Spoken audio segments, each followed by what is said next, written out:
Hey, how's it going? Welcome back to another video. My name's Brad. I'm a photographer based in the southwest of the UK. I thought it'd be really good today to do a video just explaining my decisions to move away from the Leica SL system. I originally started shooting Leica back in 2016 with the Leica Q, which I've got here, and I absolutely love this camera. It's awesome.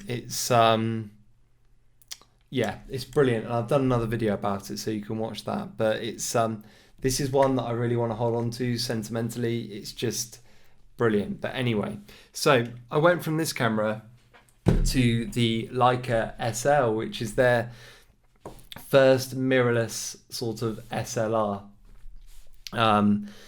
24 million pixels, I think, although you might correct me for being wrong. Really well built. Fast, as in fast frames per second, an amazing viewfinder, and a really rugged, solid camera. But I've been shooting this camera now for 3 years. I bought it in 2018 from Fixation, which are a British camera shop based just over in London, and they had an ex-demo version of this camera. So it's something that I always wanted to give a go, but was aware of that. Obviously, the investment was huge. But I luckily managed to get an X-Demo, which was great, and that definitely made it a little bit cheaper. And in terms of getting into the SL lenses themselves, I part X'd a load of Canon equipment, 5D Mark IV, 50-1.2, 135, and a few other bits in between, just so I could get onto that SL system properly with the autofocus lens. And I shot just with the SL and the 75 and the Leica Q. I shot loads of weddings with that and got on with it really well. I've started to notice quite quickly into owning that camera that it was glitchy. It had a few little sort of, what's the word? It had flaws. And these were things that I learned to live with, but they were an issue as well. As I've mentioned in a previous video, it would glitch. It'd freeze, I'd lose pictures on it, the autofocus wasn't very good, the buffer was appalling. But I stuck with it because it was so well built, and when everything came together, it was just beautiful. And the pictures had this look about them, and that's definitely an absolute testament to the incredible glass that were the SL Summicron lenses. Their 75 is by far the best lens I've ever shot on. Closely followed by the Canon 135 f2. I absolutely love that kind of telephoto look, and it was beautifully sharp wide open at f2. But over the kind of last 18 months, and I appreciate we've been in a, with COVID at the moment, I haven't shot as many weddings, but I've been shooting other stuff. But I found that camera's it's getting to the point where it's really starting to wind me up. And it's not down to user error. The autofocus is just not good enough. As I mentioned, sometimes it would freeze. And all of these things just aren't good enough for somebody who's relying heavily on this camera. I want to be able to pick it out of the bag and just use it. There doesn't appear to be any professional support like the CPS, which is the Canon Professional Services with Leica. I've tried to make contact with them, but I don't even get a reply. They can't tell you the shutter life on the camera. So all of these little things really is just, I guess, the straw that broke the camel's back a little bit. So Canon, this isn't, by the way, a sponsored ad or anything like that, but Canon have kindly lent me the new Canon R6 camera with the 28-70, and having used this now for a couple of weeks, I've got to say I'm 100% converted, and I definitely will be switching back to Canon. All of my Leica stuff has been boxed up and is on its way to MPB Photographic down in Brighton, and yeah, I'll be pulling the trigger on the 28-70, I think, and an R6. Now I was looking at the R5, but I found that if I'm going to be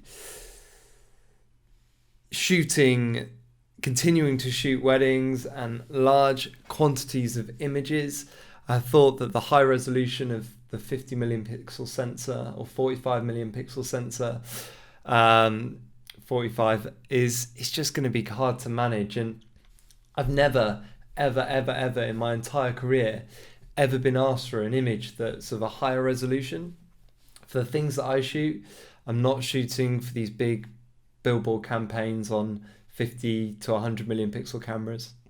My clients are more than capable and happy to be using a 20 million, 18 million pixel picture.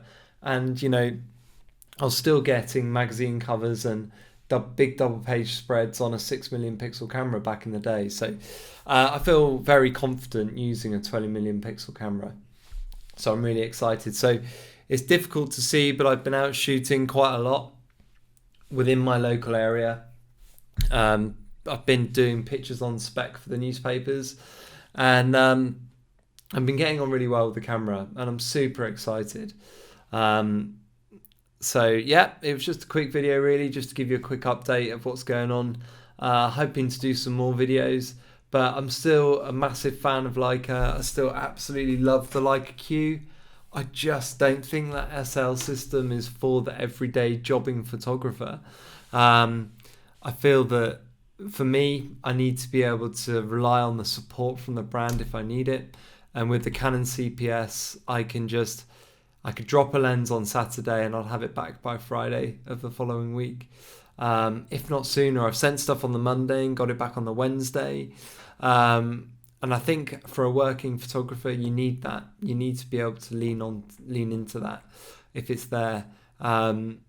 And that's not quite the case with the SL. And one last thing really with the SL is that the lens roadmap, it's so slow for them to get stuff to market.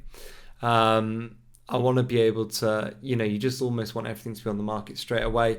And at least with the EOS R, they have the adapter, which has worked very well with some of my EF lenses. So I'm super chuffed and super excited about that. At the end of the day, the camera is just a tool. It's just a box that lets light in. I think that in 2021, you could buy a Fuji, a Canon, a Nikon, a Sony, and you'd be chuffed. You know, they're all so good. They're so good. I was looking back at some old images that I'd taken back in 2007 and a bit further on the 1D Mark II, and the improvement on these cameras is incredible. The sharpness, the resolution, the color, the whole look of the kind of file is just beautiful compared to what it used to be. So yeah, all right, well, I hope you like this video. A bit rough and ready, trying to improve the audio, got a bit of light in here, but thanks so much for watching, and don't forget to hit the bell, the subscribe button, the thumb button, leave a comment, let's have a chat. Have any of you moved over from Leica back to Canon? Have you gone, or are you thinking going from Canon to Leica or Sony to Leica? I'd love to hear your opinions, and yeah, let's have a bit of a conversation.